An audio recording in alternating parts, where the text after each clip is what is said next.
आज हमारा फोकस देश में एक संतुलित डेयरी इकोसिस्टम के निर्माण पर है। एक ऐसा इकोसिस्टम जिसमें हमारा ध्यान दूध और उससे जुड़े उत्पादों की क्वालिटी पर तो है ही, बल्कि दूसरी चुनौतियों के समाधान पर भी है। किसान को अतिरिक्त आय, गरीब का सशक्तिकरण, स्वच्छता, केमिकल फ्री खेती, क्लीन एनर्जी और पशुओं की केयर, ये सभी आपस में जुड़े हुए हैं। यानी हम डेयरी सेक्टर को, पशुपालन को भारत के गांवों में ग्रीन और सस्टेनेबल ग्रोथ का बहुत बड़ा माध्यम बना रहे हैं। राष्ट्रीय गोकुल मिशन, गोवर्धन योजना, डेयरी सेक्टर का डिजिटाइजेशन और पशुओं का यूनिवर्सल वैक्सीनेशन, इसी दिशा में हो रहे प्रयास है।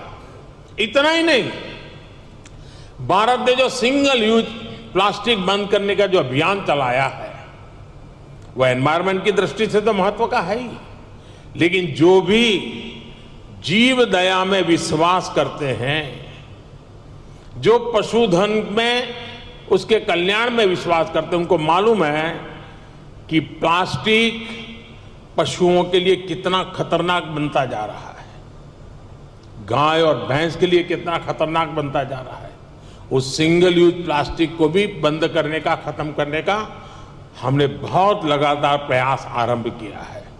साथियों, भारत के डेयरी सेक्टर का जितना बड़ा स्केल है, उसे साइंस के साथ जोड़कर और विस्तार दिया जा रहा है।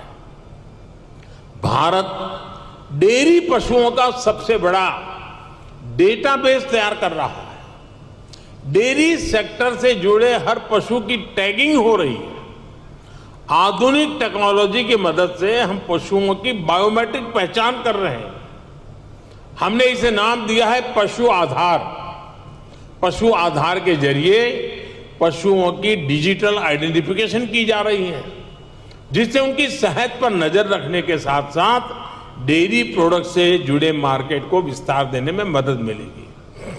साथियों, आज भारत का बहुत बड़ा फोकस पशुपालन के क्षेत्र में उद्यमशीलता को, एंटरप्राइज को बढ़ावा देने पर भी है। डेयरी सेक्टर से जुड़े छोटे किसानों की ताकत को हम फार्मर प्रोड्यूसर ऑर्गेनाइजेशंस और महिलाओं के सेल्फ हेल्प ग्रुप के माध्यम से एकजुट कर रहे हैं। इनको बड़ी मार्केट फोर्स बना रहे हैं। अपने युवा टैलेंट का उपयोग हम एग्रीकल्चर और डेयरी सेक्टर्स में स्टार्टअप्स के निर्माण में भी कर रहे हैं। आपको ये जानकर भी अच्छा लगेगा कि भारत में बीते 5-6 साल में एग्रीकल्चर और डेयरी सेक्टर में 1000 से अधिक स्टार्टअप्स बने हैं। साथियों, भारत किस तरह अनोखे प्रयास कर रहा है, उसका एक उदाहरण गोवर्धन योजना भी है। अभी हमारे रूपाला जी ने गोबर का इकोनॉमी में बढ़ता महत्व का वर्णन किया था।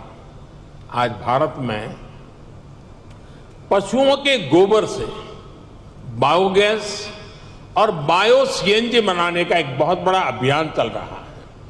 हमारी कोशिश है कि डेयरी प्लांट्स अपनी जरूरत की अधिकतर बिजली गोबर से ही पूरी करें। इससे किसानों को गोबर का भी पैसा मिलने का रास्ता बन रहा है।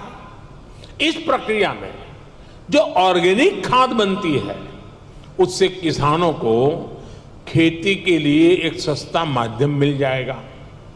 इससे खेती की लागत भी कम होगी और मिट्टी भी सुरक्षित रहेगी। भारत में आज नेचुरल खेती पर, नेचुरल फार्मिंग पर भी अभूतपूर्व बल दिया जा रहा है, जिसमें पशुओं की बहुत बड़ी भूमिका है। साथियों, मैं अक्सर कहता हूं कि खेती में मोनोकल्चर ही समाधान नहीं है, बल्कि विविधता बहुत आवश्यकता है। ये पशुपालन पर भी लागू होता है।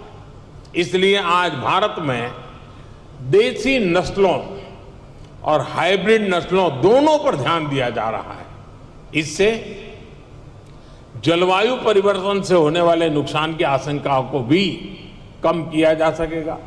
साथियों, एक और बड़ा संकट पशुओं को होने वाली बीमारियों का है। पशु जब बीमार होता है तो एक किसान के जीवन को प्रभावित करता है, उसकी आय को प्रभावित करता है। ये पशुओं की क्षमता, उसके दूध और इससे जुड़े दूसरे उत्पादों की क्वालिटी पर भी असर डालता है। इसलिए भारत में हम पशुओं के यूनिवर्सल वैक्सीनेशन पर भी बल दे रहे हैं। हमने संकल्प लिया है कि 2025 तक हम 100% पशुओं को फूट एंड माउथ डिसीज और ब्रुसेलोसिस की वैक्सीन लगाएंगे। हम इस दशक के अंत तक इन बीमारियों से पूरी तरह से मुक्ति का लक्ष्य लेकर चल रहे हैं।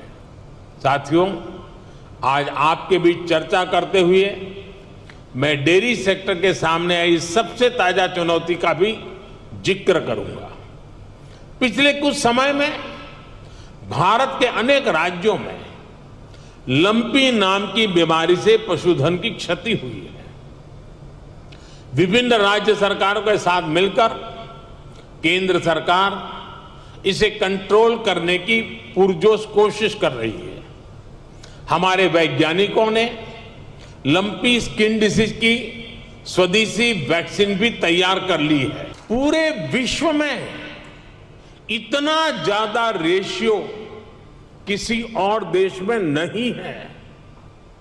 अब तो भारत में हो रही डिजिटल क्रांति की वजह से डेयरी सेक्टर में ज्यादातर लेन देन बहुत तेजी गति से होने लगी है। मैं समझता हूं भारत की डेयरी कोऑपरेटिव्स की स्टडी, उनके बारे में जानकारी, डेयरी सेक्टर में डेवलप किया गया डिजिटल पेमेंट सिस्टम दुनिया के बहुत से देशों के किसानों के बहुत काम आ सकता है।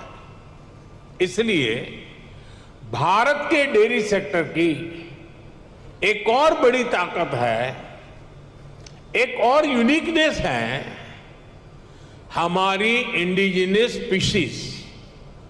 भारत के पास गायों की, भैंसों की जो स्थानीय ब्रीड है, वो कठिन से कठिन मौसम में भी सरवाइव करने के लिए जानी जाती है।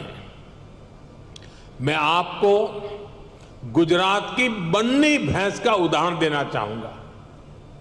ये बन्नी भैंस कच्छ के रेगिस्तान और वहां की परिस्थितियों से ऐसी घुल मिल गई है कि देखकर कई बार हैरानी होती है। दिन में बहुत ही भयंकर धूप होती है, बहुत गर्मी होती है, कड़क धूप होती है। इसलिए ये बन्नी भैंस रात के कम तापमान में घास चरने के लिए निकलती है।